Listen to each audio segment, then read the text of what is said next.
So good afternoon, everybody, and welcome to 19 Washington Square North, which is the intellectual center and home of NYU Abu Dhabi here in New York. My name is Michael Peruganen. I'm a Silver Professor of Biology here at the faculty of NYU New York, and I also run a laboratory and I'm an affiliate faculty at NYU Abu Dhabi. And also for my sins, I'm the academic director for 19 Washington Square North. So over the academic year, 19 Washington Square North is host to numerous activities from lectures, conferences, roundtables, exhibitions, and their openings. It also serves as a meeting place for students and faculty and members of the public to interact and learn.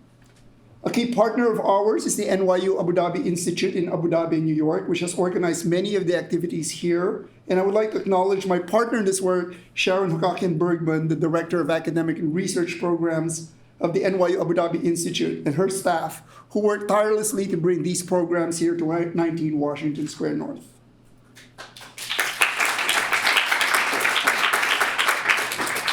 So today we are very, very pleased to see all of you at this public lecture by none other than our very own Professor of Arts and Humanities and the NYU Abu Dhabi Vice Chancellor, Mariët Westermann. Mariët, aside from running the NYU Abu Dhabi campus, is a distinguished art historian who studies the art of the Netherlands. She has published extensively in this area, including a widely read A Worldly Art, the Dutch Republic from 1585 to 1718, Rembrandt, Art and Ideas, and the Anthropologies of Art. She has helped curate several major museum exhibitions and speaks and writes frequently on higher education, the humanities, cultural heritage, and the Gardens of Eden, which is the topic of her talk today. Mariët has a long history with NYU, getting her master's and PhD at the Institute of Fine Arts. She started her career at the Clark Art Institute and as a faculty at Rutgers University before coming back to NYU in 2002 to be the director and the Paulette Goddard Professor at the Institute of Fine Arts here at NYU, and then as the first provost of NYU Abu Dhabi when we were first launching the campus. She left us for a few years to be the executive vice president at the Mellon Foundation, and then came back in 2019 to assume the leadership of NYU Abu Dhabi as its vice chancellor. She has received numerous fellowships, honors, and grants from the National Endowment for the Humanities, the American Philosophical Society, the Center for Advanced Study in the Visual Arts, the Clark Art Institute, the College Art Association, and the Metropolitan Museum of Art. She serves on the boards of the International Alliance for the Protection of Heritage in Conflict Zones, the Educational Testing Service, the Rijksmuseum in Amsterdam, and chairs the Scholar Research Rescue Fund of the Institute of International Education. Mariët, it's a pleasure to have you back here again with us, and we look forward to hearing your talk on the Gardens of Eden.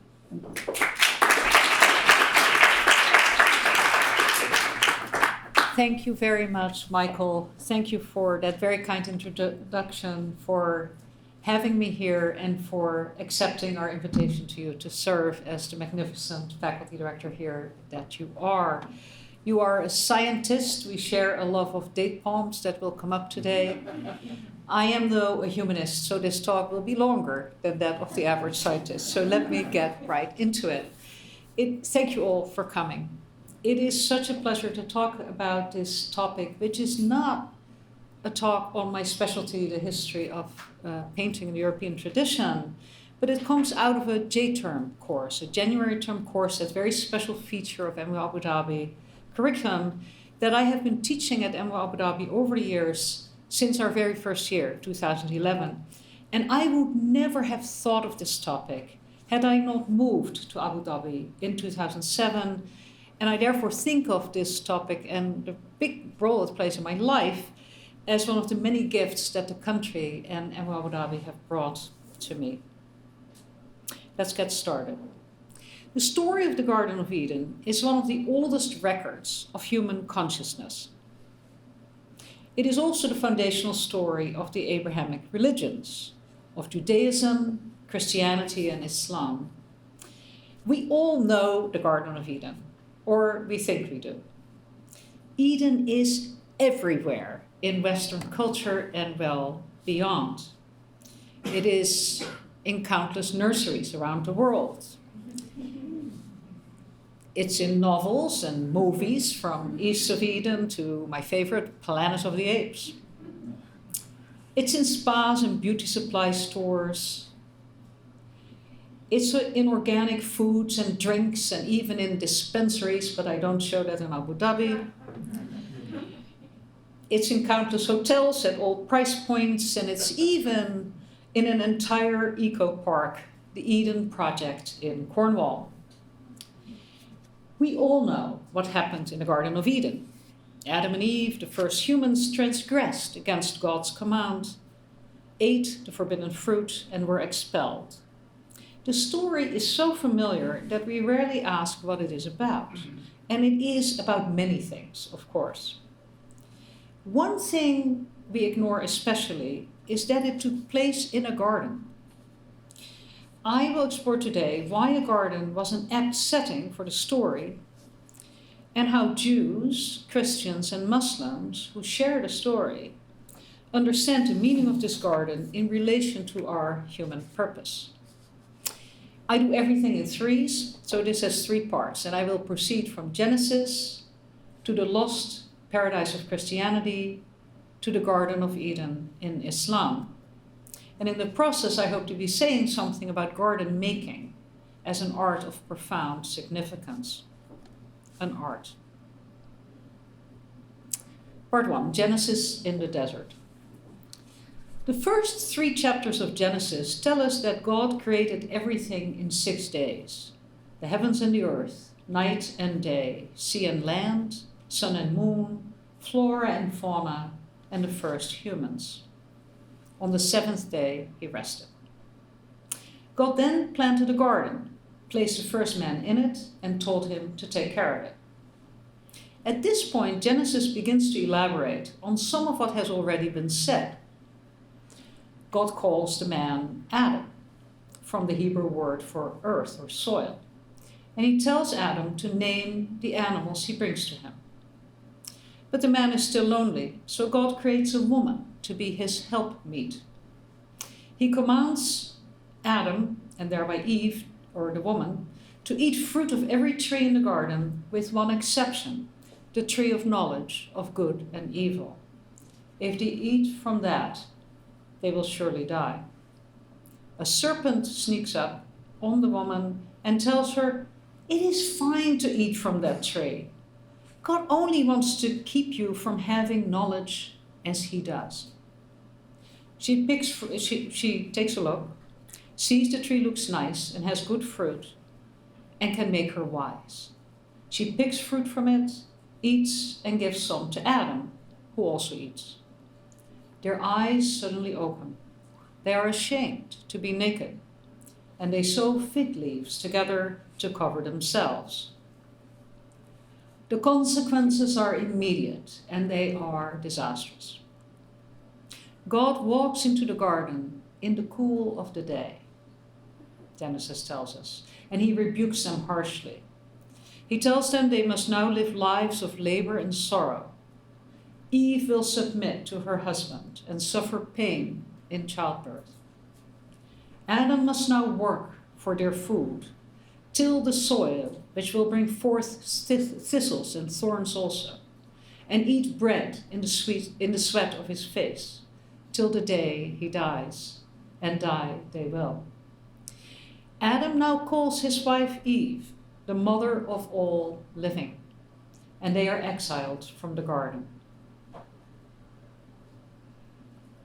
If a picture tells 1,000 words, Giovanni di Paolo here went one better by condensing the 2,200 words or so of Genesis 1 to 3, which I've just recounted. You can see this in the Metropolitan Museum of Art.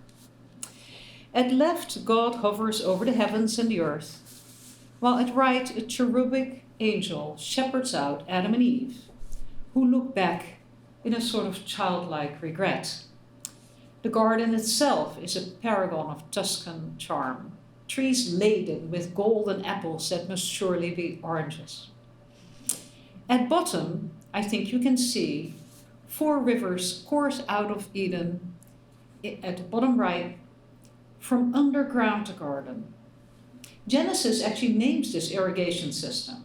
The rivers are the Euphrates, the Hiddekel, which is probably the Tigris, the Gihon, which we believe is the Nile, and the Pishon, which is credibly the Ganges.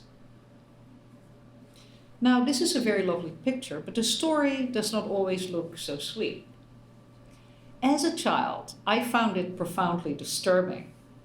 I didn't like the speaking serpent turning into a snake. I really didn't like the naked adults, and I scorned their silly disobedience. But at the same time, God's anger confused me. All that punishment over a piece of fruit, as if they'd taken a cookie from the cookie jar. I was very sorry that they were so sad. And so I basically preferred to forget the story, and I never asked, in all those years that I was an art historian working on this story, I never asked why God had created a garden for Adam and Eve, only to deny it to them. The book of Genesis actually tells us why God created the garden. It's very logical. We learn that after the seventh day, all the seed in the ground had not yet sprouted, because the Lord God had not caused it to rain upon the earth. And, Genesis says, there was not a man to till the ground. There was no groundsman. And so, what happened next is a mist came up to water all the ground. And I imagine that looking a little bit like what I see from my house over the golf course in Saadiyat. You see that mist coming out of the ground? Happens all the time in that part of the world. And with water and dust, God then can make clay, and he shaped the man and breathed life into his nostrils. And only then the Lord God planted a garden eastward in Eden. It wasn't Eden itself, it's eastward in Eden. And Eden is a Sumerian word for a flat plain. So God plants a garden eastward in Eden after he has made this man from the dust that he could gather with the mist that's come from the ground. And then he takes that man in the garden to keep it, the word says. God planted a garden. He didn't just create it, he planted it. He acted as a gardener. And indeed, God then goes on to grow in it every tree that is pleasant to the sight and good for food. Pleasant to the sight and good for food. Two trees are specified. The tree of life in the midst of the garden, and the tree of knowledge of good and evil we've already encountered. And eating from that second tree caused a trouble, because God feared that Adam and Eve would also eat from the tree of life, now that they had become so smart. And then they would become fully like him, all-knowing and immortal. And to keep that from happening, God placed cherubim, these kinds of angels, and a flaming sword by the garden to protect it from them coming back to it. For humanity to survive this primordial trauma, Adam and Eve had to have some basic garden knowledge. And they had presumably acquired it in the Garden of Eden while they dwelt there. The trees in it, we know, were of course utilitarian. They provided food, like these oranges. And they were also, however, good to look at. How did they know they were good to look at? God had designed the garden, and the man and the woman could clearly discern that intentionally attractive quality. We know that Eve saw that it wasn't just good fruit, it was also good to look at. Having dwelt in a fruitful and attractive garden, they had a sort of model in all their innocence for cultivating the earth. Adam and Eve now would make their own gardens, they had to, and they would have children so that their descendants could forever take care of God's creation in the way that they hadn't done properly. Or, as the ominous language in Genesis puts it, they could take dominion of the earth, Adam and Eve and their descendants. I think all of this you knew already.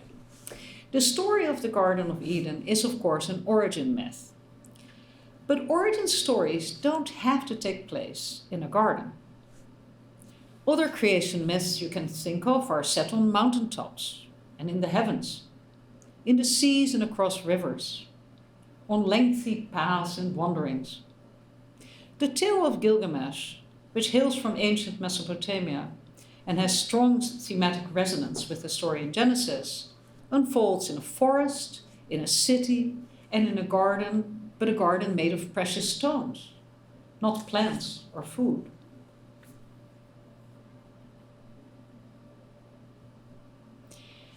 I now understand why I didn't wonder about the Garden of Eden as a child. It wasn't just that I didn't like the story. The Netherlands is a watery country where gardens like the ones I grew up with, that you see here, are everywhere. If you were kicked out of a garden in the Netherlands, there was always another one around the corner. I just didn't worry about it. That would not be true in a desert land. And I at last realized that when I first lived in Abu Dhabi 15 years ago to start up NYUAD with hundreds of other people. One of my favorite projects was working on the plans for our first campus downtown, a campus we had to open quickly in two years, really. The site was in a very congested area like this, downtown. And because it was so congested, and because I wanted it to be clearly an American liberal arts campus, I wanted it to have a sign of an American campus, campus, a campus, which is Latin for field. I wanted it to have a garden. And although I knew it was hard to create a sustainable garden in Abu Dhabi, here's our downtown campus, I had the idea that something like this, like out of that painting I just showed you, should be possible. Because as I went around Abu Dhabi, I was encouraged by all these kinds of green spots that I noticed around the city, largely fed by desalinated water. But I began to study how this young country, Abu Dhabi and the UAE, had made the desert bloom and bring this country to life in the 36 years or so before I first got there. And that quest took me to this city, the city of Al Ain, which means the source, the water source. And the water source is the site of the country's oldest oases.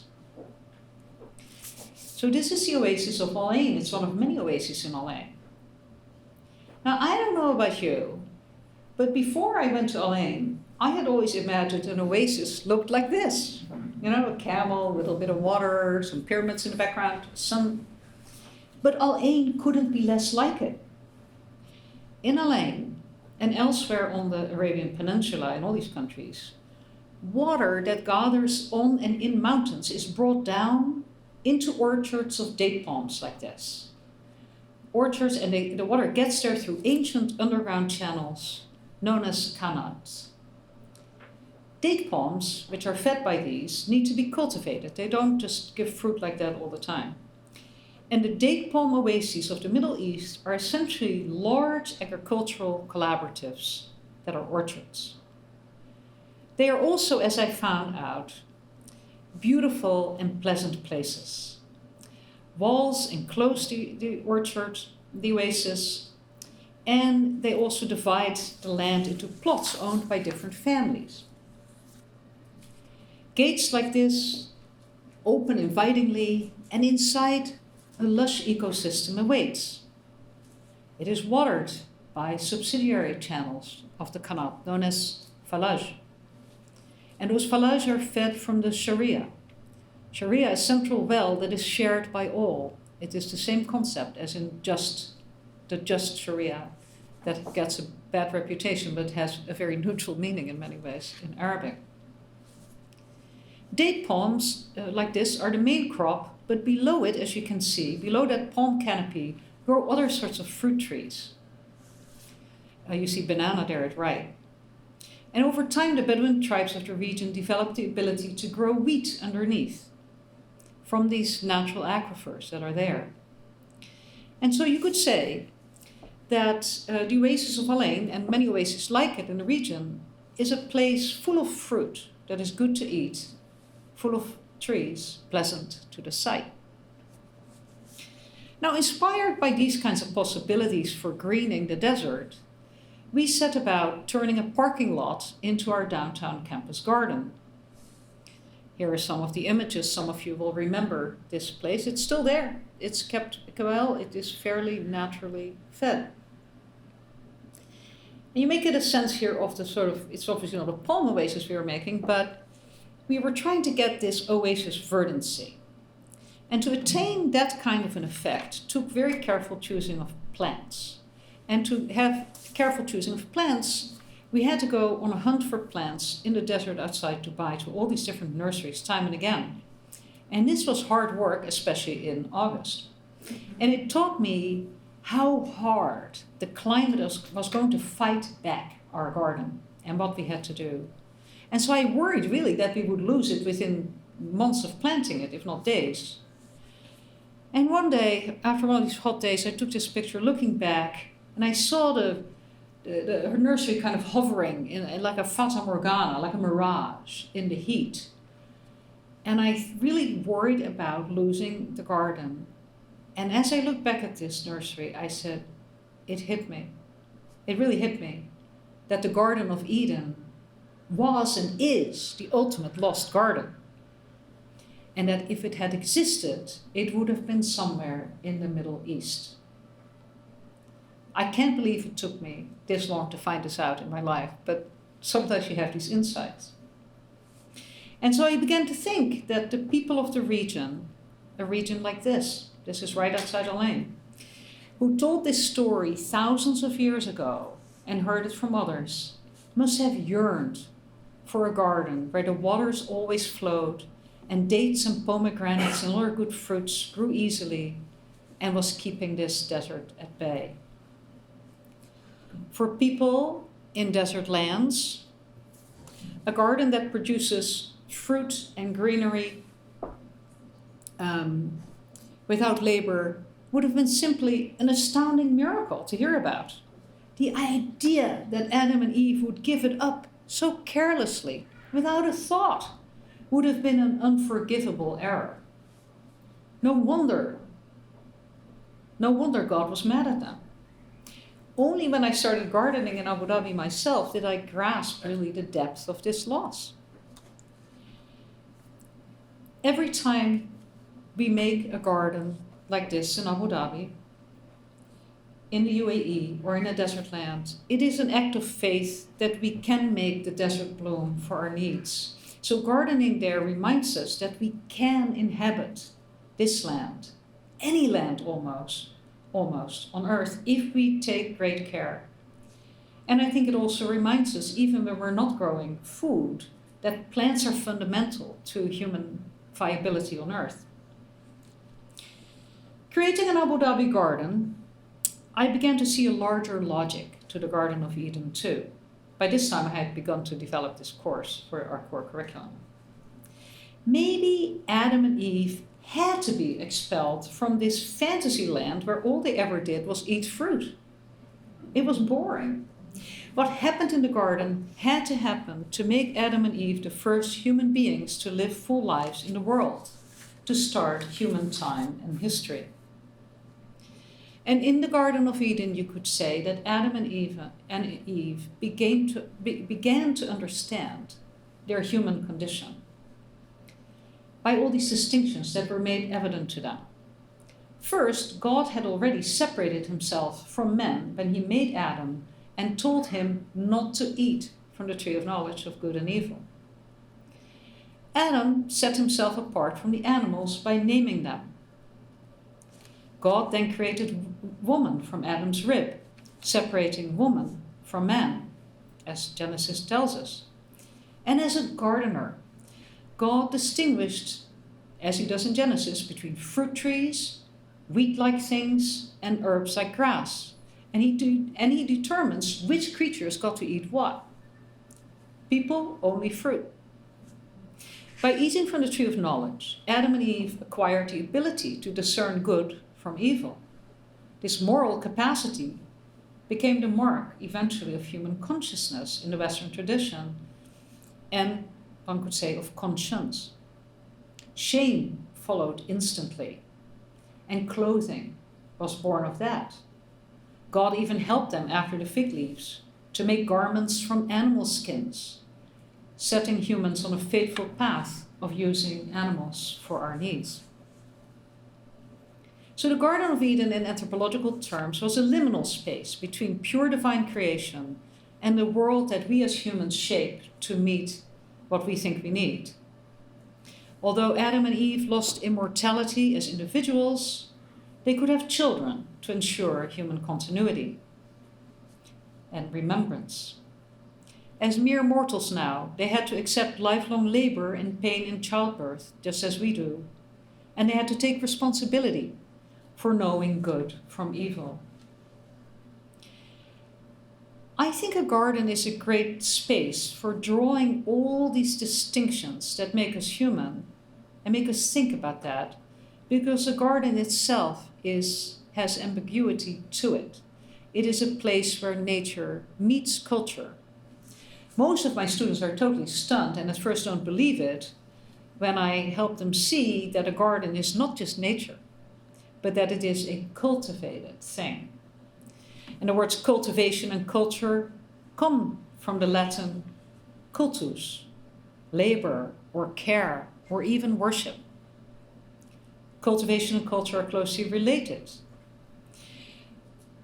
These words are also derived from the Latin verb to nurture, colere, to inhabit, to guard, the source of the word garden in Middle English. A garden is an artifact, a guarded artifact, with nature for its medium, including soil, water, air, light, heat, and seeds. Only with conscious design decisions and hard work can we design these things into a garden. It is not nature. A lot of the time it has to work against nature, in fact. We learned that God did not only provide plants for food, he ensured that his trees were pleasant to the sight. Something like this. The Garden of Eden had an aesthetic surplus, you could say, beyond its function as an apparatus for providing food. It was never just any orchard. It is indeed the first work of art in the Abrahamic tradition, and gardening is the first art.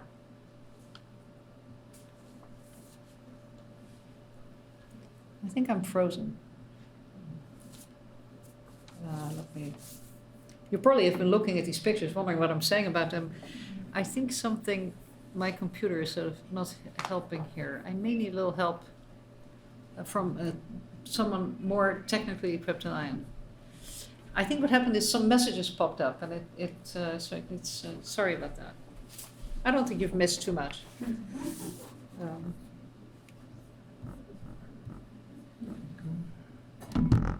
There, thank you. There, that's great. All right, so as I was saying, when you make a garden in the UAE like this, you have a certain faith. That was where we were. We can just scroll through. I think this is what I wanted to show you.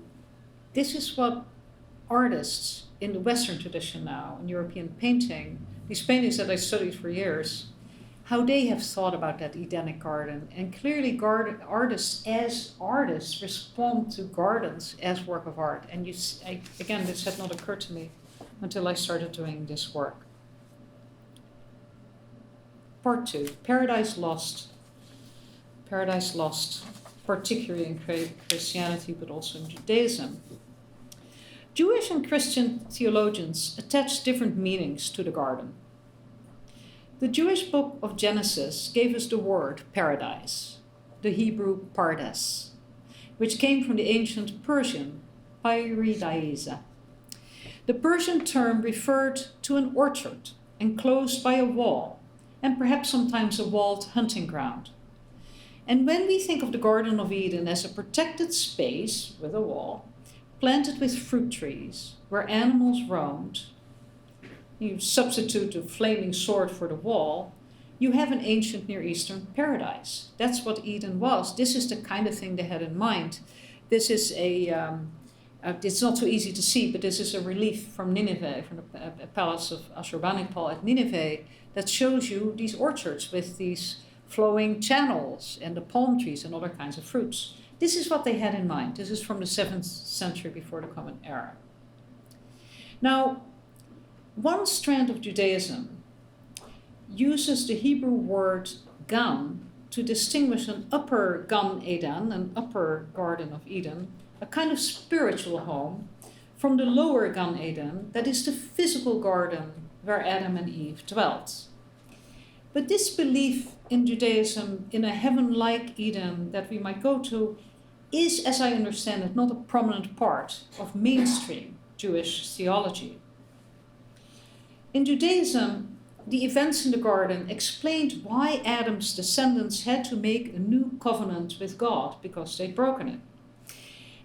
The parents had broken it. And this task eventually fell to Abraham, who was promised by God that his tribe would be as numerous as the stars, and they would get to inhabit a special land. And then some generations down, under the leadership of Moses, the Israelites spent decades in search of this promised land of Abraham, a promised land flowing with milk and honey,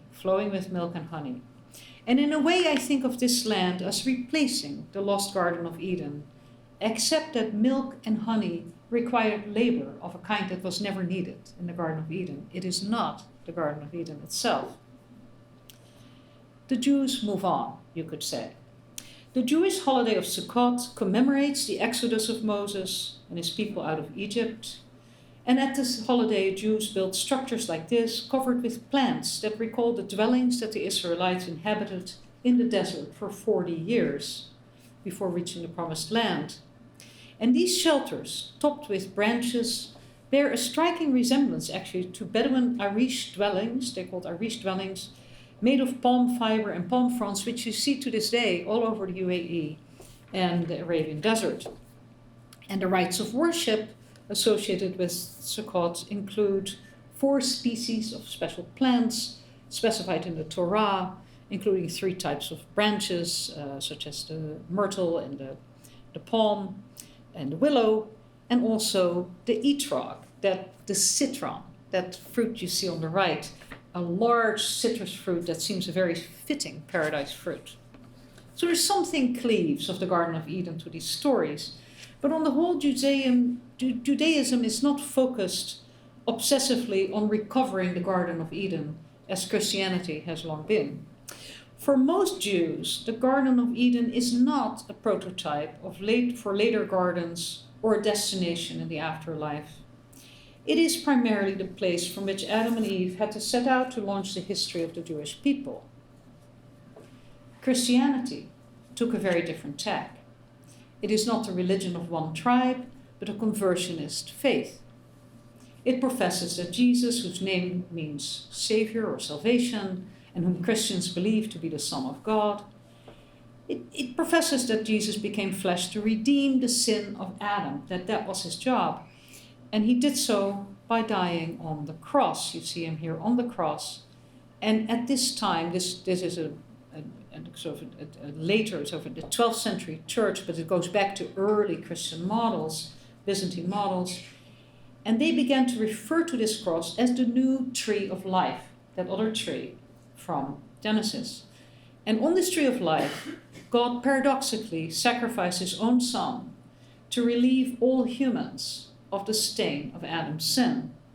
And in this mosaic, you see that new tree of life rising from verdant, scrolling vines all around. These are all vines, you see, going all around, that enclose these little people who are Christian souls. Christ is surrounded by doves representing the 12 apostles. These are kind of hard ideas, I would imagine, and pictures of gardens really helped popularize them. In the Middle Ages, Mary, you see here, the mother of Jesus, was often called, in fact, the new Eve, come to redeem the sin of Eve. Christians also refer to Mary as a rose without thorns, pre-thorns perhaps, dwelling in a paradisiacal bower without thorns and thistles. And some artists delightfully imagined her conversing with other saints in an enclosed garden with a sort of castle-like wall. As a virgin, she is in fact walled off and innocent, like the Garden of Eden we can no longer access. Christians end up spending these stories. I could give you an entire lecture. I could go on for another hour with these kind of symbols and references, and I'll stop doing that. But you get the point. But here's the interesting thing. even though Mary and Jesus were widely understood to have redeemed the sins of Adam and Eve, Christians kept pining for the lost paradise. They wanted it back.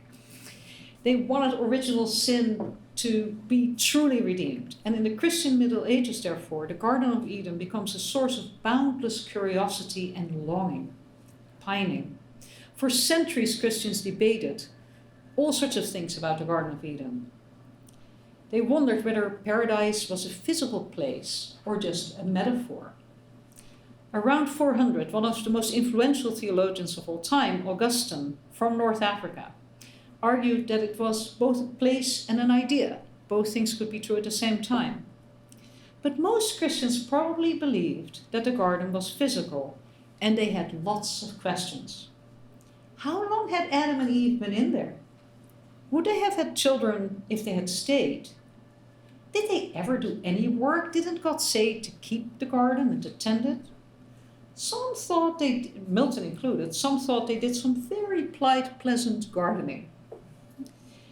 And what was the forbidden fruit? I imagine that most people today would say, apples, duh. But the apple only became a candidate when theologians realized that the Latin word for evil, malus, is also that for apple.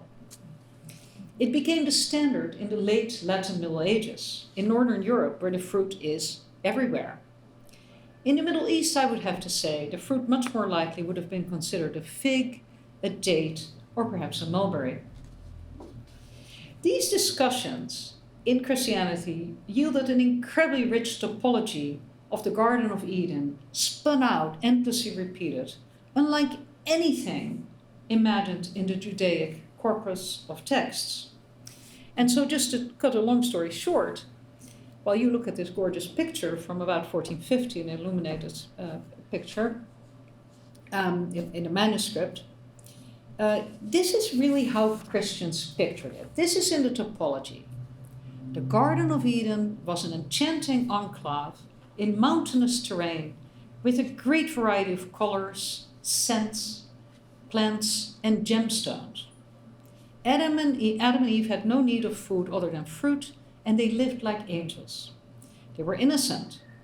There was no weather, and there were no seasons, and temperatures were ever moderate. Trees were in bloom and gave fruit at the same time, blossoms and fruit. This is true of very few species of plants that I know about, but it does apply to citrus fruit. Fine songs were heard, along with pleasant tinkles of streams and fountains. Health and wisdom thrived. As there was no death, flowers did not wither, leaves did not fall, fruit did not rot, there were no stenches. A robust wall had secured the garden. I encourage you to go back to your Genesis tonight. It says none of these things. It tells us only that there were fruit trees and that they were nice to look at with good fruit. We know that there were a tree of life and a tree of knowledge, and that a big river came into the garden and split into four, which then flowed back out into Eden. Genesis names these rivers, as I've said. All the animals were there, and not getting into any trouble. And we know there was a fig tree because Adam and Eve used its leaves to cover their nakedness. That's it. Everything else you believe was in the Garden of Eden was made up long after the story was written down. The human imagination is truly boundless, including that of my students with whom I do this exercise in the very first class, and they come up with a lot of stuff. It's great. Christians, though, wondered if the garden still existed and if we could re-enter it. And there was even some hope that the blessed might go there after they die, because the New Testament tells us that Jesus had said to the good thief, he was crucified between two thieves, and the good thief was to his right, and he said on the cross next to him, "This day you, good thief, will be with me in paradise," using that same word, paradisos, as that for the first garden. Perhaps Jesus had gone there after his death. Medieval travelers didn't leave it at that. They actively went looking for it. The names of the four rivers coming out of Eden encouraged that kind of research. There was a sense that it had been a very, very specific place in the Middle East. But there was a little problem known as the flood, which had wiped clean the earth. Clever thinkers said, nah, that's okay. God would have put the garden on a mountaintop. This is why they thought it was in mountainous terrain, where it would have been spared from destruction.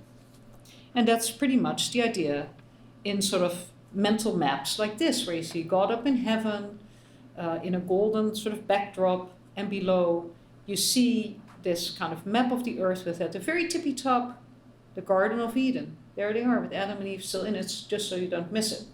This is kind of what the Middle Ages ended up thinking about the Garden of Eden. In 1498, one man really thought he'd found it. Can you guess who it was? Christopher Columbus. Christopher Columbus was looking for it. This is one of the things he was looking for, not just the Indies. He had gone east, he thought, after all. He thought he had found a location.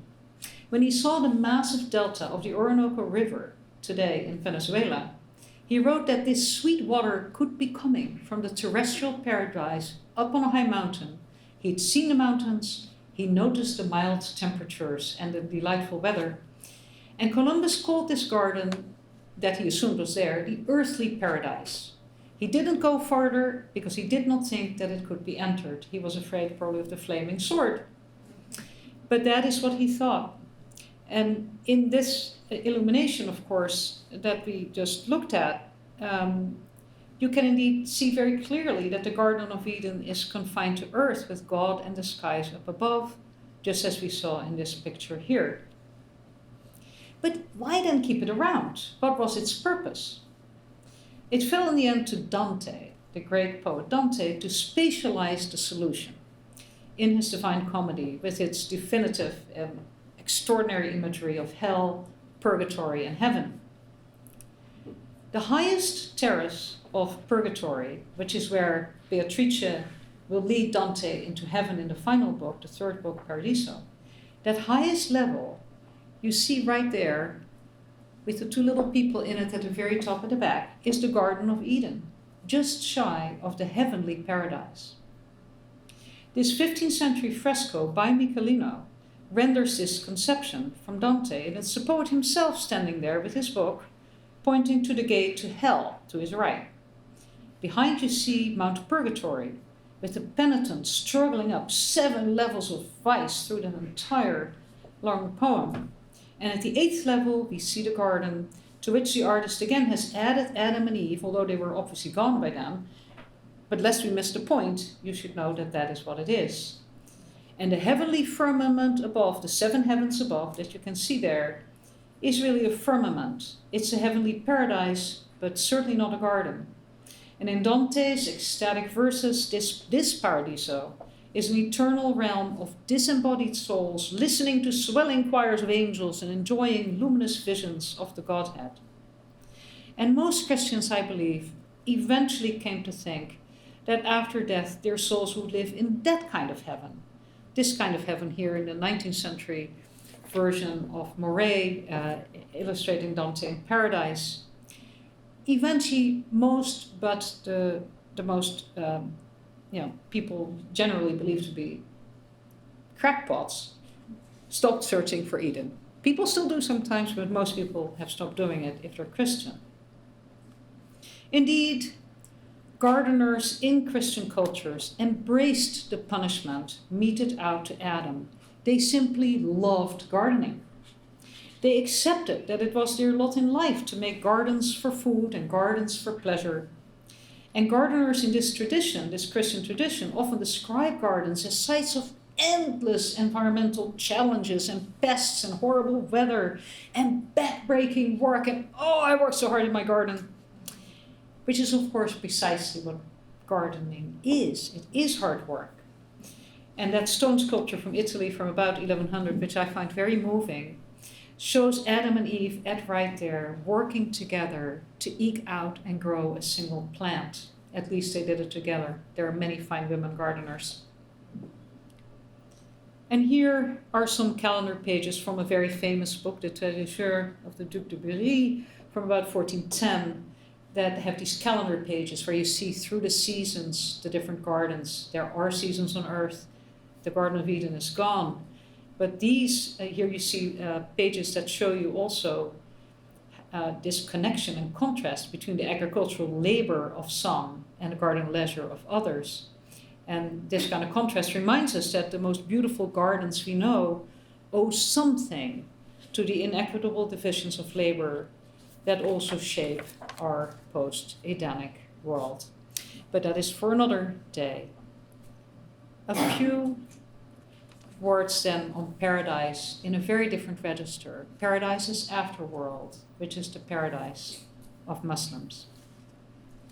While Christians learn to mourn the lost garden and accept that it's lost, Muslims have confidence that true believers will return to the Garden of Eden.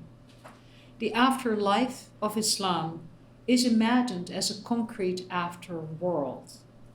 The Quran reveals its existence in many passages, many more passages on gardens in the Quran than in the entire Old and New Testament put together. The Prophet Muhammad entered it once during his lifetime on his night journey to Jerusalem, when he rose up from the Al-Aqsa Mosque, or the place where that comes, and he was granted access to the 7 levels of paradise. His glimpses of the afterworld in his dreams are further recorded in ahadith, sayings that can be traced back to the Prophet. And that afterworld is the garden, Al-Jannah, a paradise where faithful Muslims will go. The Prophet Muhammad received this revelation time and again in the desert around Mecca and Medina, a place where he had tended herds at one point and where plants were difficult to grow. A verdant garden would seem a compelling reward for a life eked out in such arid lands. The desert context for the rise of Islam is indeed evident throughout the Quran, and it is of course a context quite similar to that for the rise of Judaism. These gardens hark back to the place where Adam and Eve first lived. Their story is told in the Quran also, more briefly, in 3 different surahs or suar, the chapters of the Quran. In this story, it is Shaitan, who seduces Adam and his wife, whispering, "Your Lord has only forbidden you this tree, lest you should become angels, or among those who abide forever, immortal." Allah, being the most merciful, is different from God in this respect, that he accepts Adam's repentance. But he nevertheless sends them out of paradise to live down on earth, for a while, so they can have a livelihood. You remember that the God of Judaism does not send Adam and Eve down, he sends them out, horizontal. So the course of events for Adam and Eve in the Quran suggests that the Garden of Eden in Islam is a heavenly abode and not the earthly one of Judaism or Christianity that is lost for all time. The Quran mentions gardens at least 35 times, almost always in relation to the salvation that awaits true believers at the day of judgment, when they will enter an eternal garden, a garden of eternal abode. The word Jannah is used equally for the first paradise and for this eternal garden of the righteous. Just to quote one surah, "Theirs shall be gardens watered by running streams, where they shall dwell forever, with spouses of perfect chastity and grace from God." 10 times in the Quran, these gardens of perpetual abode are referred to specifically as Jannat Aden, gardens of Eden. Perhaps it is argued by some of the interpreters of the Quran over time, this was the most special garden of all in the 7-tiered heavenly paradise. They have remarkable physical presence in the Quran with features of that expanded Christian version of the Garden of Eden, of which they were certainly very well aware, these kinds of descriptions you can say. And in different chapters, the Quran even reveals that there are multiple gardens in paradise, sometimes 7, 2 or 4. There's a lot of repetition and variegation. The everlasting paradise is described in incantatory tones and with different adjectives. But most often of all, it is called Jannat Tajri min Tahtiya al-Anhar, gardens underneath which rivers flow. Remember the rivers flowing underneath Johanni de Paulus garden? These rivers are described fully as delightful streams of incorruptible water, pure honey, fresh milk that does not sour, and wine that does not intoxicate. The garden's prevailing color scheme is green, and it offers the garden offers ever-ripe fruits like dates, grapes, and pomegranates. I have yet to find an apple referred to. Weather is steady and temperate, without sun or cold. Delightful and pure, dark-eyed spouses, companions, and servants await. All wear beautiful garments and bracelets. They lounge on divans covered in brocade in fine pavilions. It is a place of pristine virtue where the talk is always peaceful and kind. It sounds like heaven on earth, but it is in heaven. The first garden of Islam, the Garden of Eden, exists in a divine realm, but it is in human reach. God has preserved this delightful gift for Muslims as a reward for lives of steadfast faith and good deeds. The unhappy destination of unbelievers and evildoers, on the other hand, is called Jahannam, hell, also referred to as An-Nar, the fire, not unlike the Christian hell. And sinners in that fire, interestingly, will receive their punishments in an inverted garden of sorts. An interesting topic I will leave for another time. The Islamic idea of paradise I've just described has had a lasting effect on the settings of mosques and Muslim cemeteries and pleasure gardens. It has shaped garden making in predominantly Islamic lands for centuries. The first two great monuments of Islam that survive from the Umayyad period are covered in garden imagery. Here is the Dome of the Rock in Jerusalem, built in the 7th century, on what Muslims call the Haram al-Sharif and Jews the Temple Mount. This is why it's so debated and discussed today and fought over. It is, of course, the site of the Prophet's miraculous ascent into that 7-tiered paradise for a night. The mosaics inside in the building were probably made by artists, probably originally Christian artists from Constantinople, who worked in that tradition. But the scrolling vines that you see here, with figs and other fruits, and including, I hope you can see that here, bunches of grapes hanging in there, promise you sort of what this Garden of Eden is going to be like. They are hung with the fruits of paradise, figs and grapes of the kind that the Prophet also related in his sayings that he had seen so close as if he could touch them. The Hadith relate this. Not long thereafter, the great Mosque of Damascus, so challenged today, unfortunately, built between 705 and 715, proclaims the promise of paradise from its very facade. You see it from far away. Well, and you can see these extremely verdant mosaics. And these mosaics, too, stand in a Byzantine tradition, but the themes are new, especially for what they leave out: animals and humans. The lush, soaring trees, abundant river, and also sometimes fine stone buildings that we see bring to mind and bring forth the verdancy and the kiosks and divans and palaces promised in the Quran. What about gardens? Real gardens. Many mosques have gardens associated with them, even if it is only a single date palm or a few potted plants. This seems no big deal if you're in Andalusia or in Kashmir or Indonesia, where water is abundant. But growing mosque gardens in the birthplace of Islam or on the parched plains of Jordan and Syria is much harder. And in those lands, Islam established itself with astonishing speed. The conquest was very fast. And I believe that in these lands, the revelation of the garden still remained. This central message of the Prophet Muhammad, or rather of the Quran relayed by Muhammad, must have been extremely appealing. Moreover, the Quran frequently reminds listeners and readers that the gardens of perpetual abode aren't just this thing you will go to, this place you'll go to, they actually reflect the evident blessings all around us of rain, gardens, and food that God does provide on earth, even in challenged environments. Recovering that blessed domain, that's also familiar because you know it from earth, this domain that they had forfeited, Adam and Eve. Getting it back was not nearly as complicated as the mental gymnastics required of Christians, those very complicated stories I was telling you.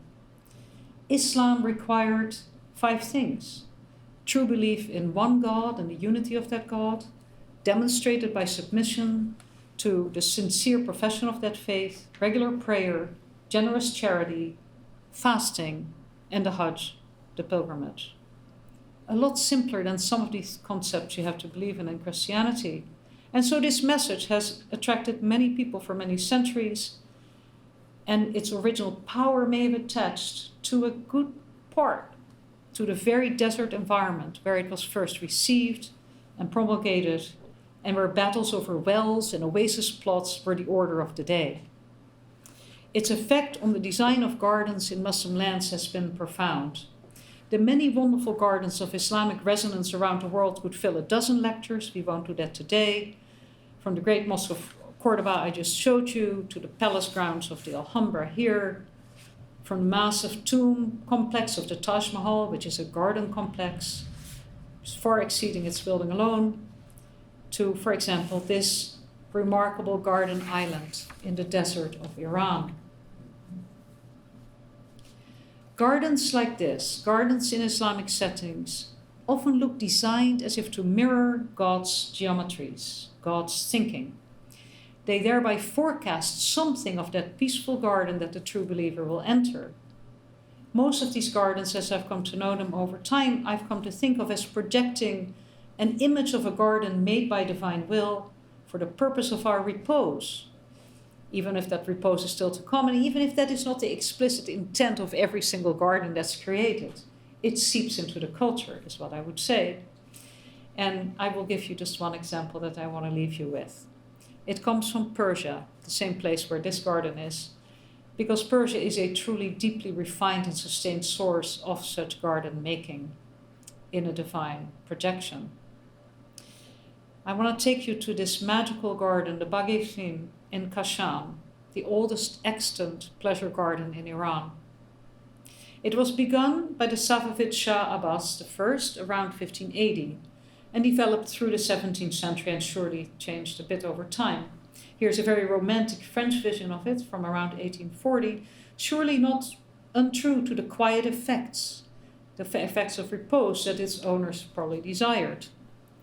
Today it looks tidier. It has crisp hedges and colorful tiles, and its clean waters would surely have pleased its imperial patrons and guests who didn't know about chlorine.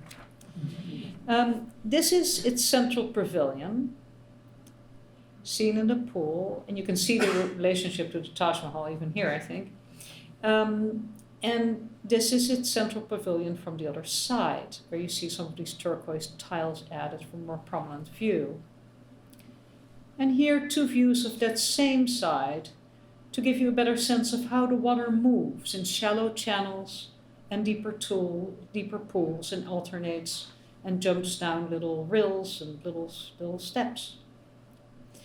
Strolling walkways around these channels and pools, you can also go in and out of several pavilions. And as you do this, a visitor can sense a designing mind at work. There's similarity and variety. It seems very well designed, but you don't quite know what the design is. And there are famous stories about this garden that people went looking for the source of it. No one could find the water. It just keeps on going. The water traverses through these pavilions to a lovely effect, and you get these stunning indoor-outdoor reflections and beautiful vaults like this, recently restored in this case, with stucco painted. The prevailing geometry in and outdoors is leavened by cypresses and olive trees and very fine underplantings, a little bit depleted here. But perhaps most especially of so many of these gardens, and certainly this one, light and sound are constantly scattered by rushing, jumping, and falling waters rivers, gardens under which rivers flow, even across what is a very shallow topography that keeps it going. This mechanism keeps going without electricity. It's an amazing thing. Towards the wall, it gets a little less fancy. It's also, there's a sort of hierarchy to the design scheme. This is the plan of it. The plan is actually more simpler probably than you would think as you walked around it. Like so many gardens in the broad Middle Eastern region, the Baghe Fen has a quartered plan, but it's not exactly quartered, not exactly symmetrical. It is flexible to fit the topography, and it is made more intriguing and endless and infinite with cross channels that meet in basins or fountains. And this basic quartered form is known as the chaharbagh, the fourfold garden. It's a very standard design all through Arabic and Persian and South Asian garden design. And it may well be a reference to those 4 Edenic gardens that sprouted out of the single one coming into it, indicated in Genesis, taken up also in the fourfold gardens that are referenced in the Quran. So it is essentially an Edenic design. It's also a very effective irrigation scheme in agriculture, one might add. In this garden then, as in so many Persian gardens and Mughal gardens from this same period, including the Taj Mahal, we seem to have entered a divinely ordered landscape, projected as if geometrically onto the earth from on high, almost as if that divine gardener who once planted that first gardener had projected it downward. And I believe that effect is intentional in many cases. Google Maps shows us that the rushing waters of this garden stand in stark contrast to the arid land all around it. Indeed, you see that Pinis, the Baghe Fen, it's at the edge and outskirts of Kashan, but until Kashan's modern development, it was really in the middle of the desert. This is what it looked like in around 1840, well outside the city with its amenities. And you can imagine that getting water and plants to it must have taken absolutely enormous labor, and this would have been true for most Persian and Mughal gardens. And yet, you're not aware of it as you're in these spaces, because and this is kind of what you think of these gardens as in your mind's eye, because there are hundreds and hundreds, if not thousands, of paintings like this of these gardens in which we almost never see people making gardens, as opposed to all those Christian images of the backbreaking work. It is as if they just appeared, a gift from God, like the very first garden created by God. And so we see their owners and visitors enjoying them in sociable space. Even though these people are actually on earth, this is also what their afterlife will be like if they are righteous believers. And these gardens on earth then appear to confirm the promise of that afterworld to the righteous, an Edenic garden where we can shed our worldly cares and be reunited by those whom we love. In closing today, I just want to say that today, of course, we walk in gardens, for the most part, without a thought about what happened in Eden. Thank heavens, we just enjoy them. And yet I wonder not if all of our experience, if you come from anywhere near these traditions, are not shaped by an understanding of what we lost and what we gained by being expelled. We gained a life, a conscious life. Why do we garden beyond the need for food? Why do we make it more beautiful than food alone would require? Is it not to remind ourselves how it is that we can even flourish on our lonely planet? Maybe our gardens are better than, actually better than that primordial orchard, because they require us to work for them, and thereby they give meaning to our lives, which is why gardens are such fertile metaphors for universities, for work, for doing all sorts of things, for raising a family. Maybe we had to lose the Garden of Eden to have a chance at realizing our full human potential in a way that Adam and Eve could not have had they stayed in the paternal care of their Creator. Gardens confront us with that reality, and I think that's just as true for Muslims as it is for Christians, and I assume Jews and many other people. Today, of course, we may wonder if our first art, the art of garden making, the art that provides vegetal food and gives delight, will someday be our last. The urgency of the climate crisis has lifted the art form out of a realm of leisure that often felt a little elite, a little rarefied and arcane, not really worthy of study, I might have thought back in the day. But now I think that thinking about gardens, studying their histories, and imagining them as models for sustainable environments in the past and today is one thing that scholars can do, just one little thing, for the generation that we have saddled with an inexorably warming planet. And universities can do this well, whether they are in Abu Dhabi, in Shanghai, in New York, or any place where our wonderful NYU is. And I've come to think of myself as an artist, as in my role as an art historian, that it is probably the most useful thing that I can do with that education that I enjoyed. Thank you very much.